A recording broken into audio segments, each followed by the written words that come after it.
So here we are again, it's Christmas time, and what do we do at Christmas time? We bake a Christmas ham with a beautiful glaze. Now I've been working on a recipe like a nosy twist for a Frenchman, but I've got a beautiful brewery next to where I live, One Drop, and they do a beautiful stout which I adore to drink, but I thought I'd make a glaze with it. So that's the base of my glaze with honey, some orange marmalades, obviously some ginger, very Christmassy. My wife is Malaysian Chinese, so I thought I'd put some 5 spice in there as well, and obviously some clove. I'm going to bring all of this together, and it's going to be absolutely delicious. While choosing your Christmas ham this year and wanting to support your Aussie pork farmers, make sure to look for the bar chart just underneath the green and yellow kangaroo right here. Your bar chart should be at least 90% full to make sure that your ham is made from 100% Australian pork. So this recipe is absolutely delicious, if I can say so myself, but it's also very, very easy. So I've got some beautiful Australian honey there. Obviously the glaze needs to be nice and sweet, so it caramelizes, like so. Look at that, oh, beautiful honey. All right, finger looking good. I've got also some orange marmalade. What I love about the orange marmalade is obviously very orangey in flavor, but it's got a bitterness from the zest, which I really love, and the two together makes a really nice balance. 5 spice, really pungent. Again, it's got those sweet notes, but it's got spicy as well from the cinnamon and so on, so it's delicious. I'm going to do a beautiful teaspoon there, fresh ginger.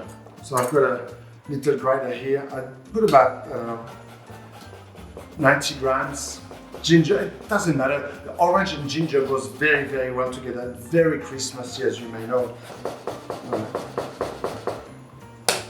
See, look at that. I mean, that fresh ginger just brings the juices into this. It's going to be absolutely delicious. Now the last ingredient is a stout.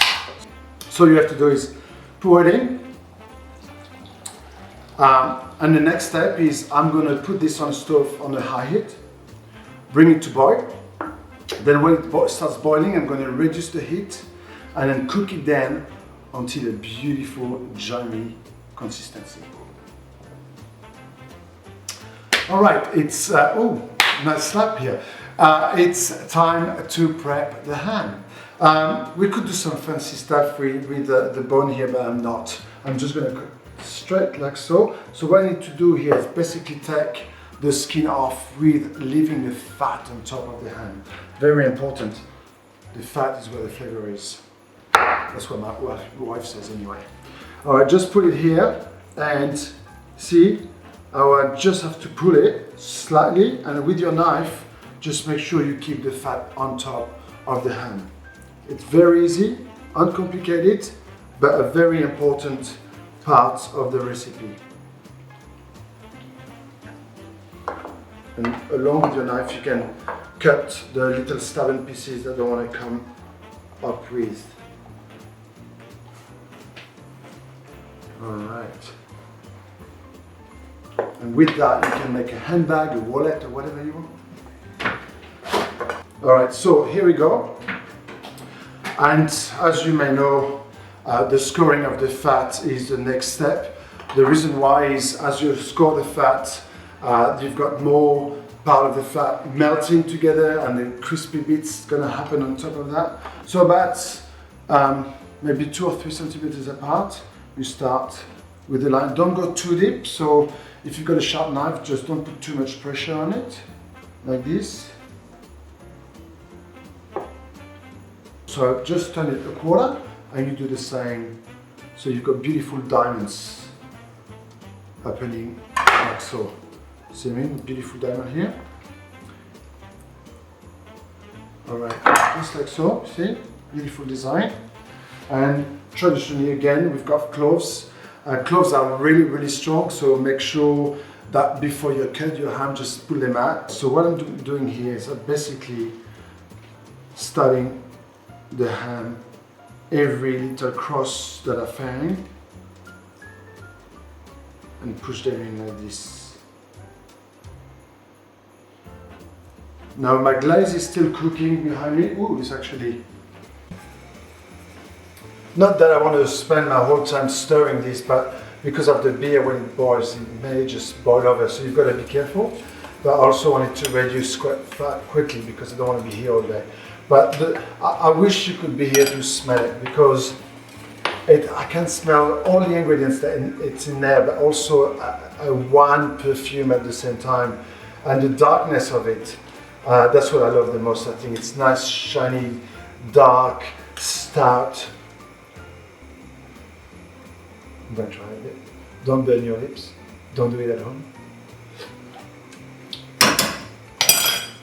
See, that already tastes like, I don't know, I'm just good. So what we'll do is, after we've done this beautiful pattern with the cloves, we're gonna glaze this ham a first time, a good brush, generous brush with the glaze, and put it in the oven for 20 minutes.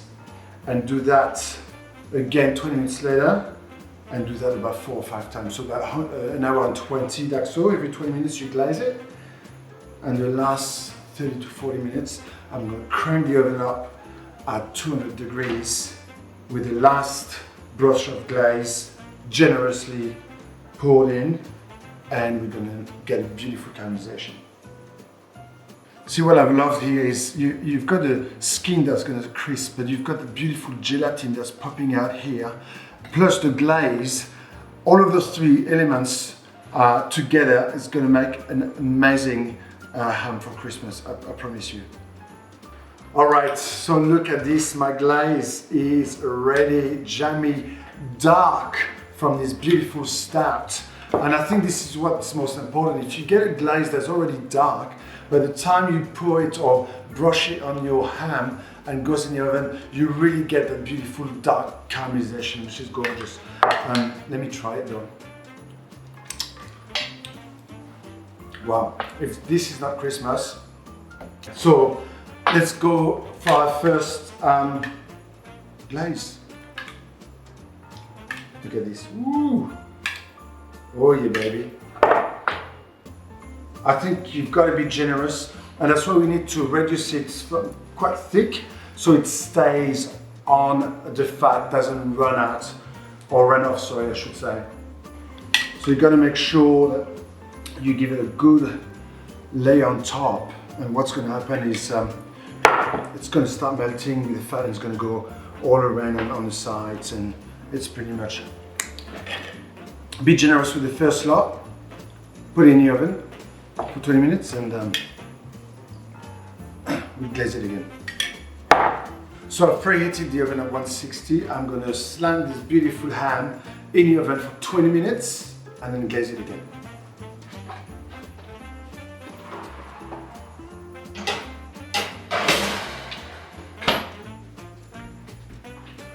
So this little ham has been sleeping in the oven nice and warm for the last hour and a half, and I think it's ready to pull out. Shall we check it out?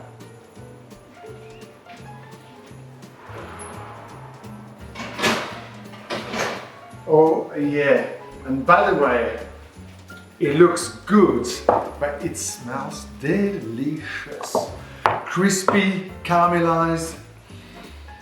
I can smell the smokiness, the sweetness. I'm going to carve it and serve it on the table. The smell is really appetizing. You've got all those beautiful crispy bits there, all caramelized, ready to slice. Ooh, I can't wait. Yum. Are you people ready? I am.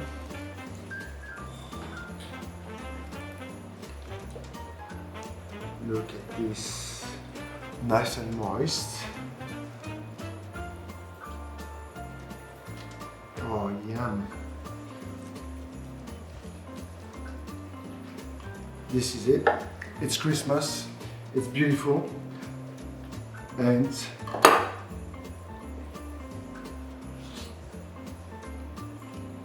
it's tasty.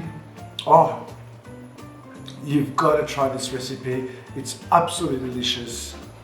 go Australian pork.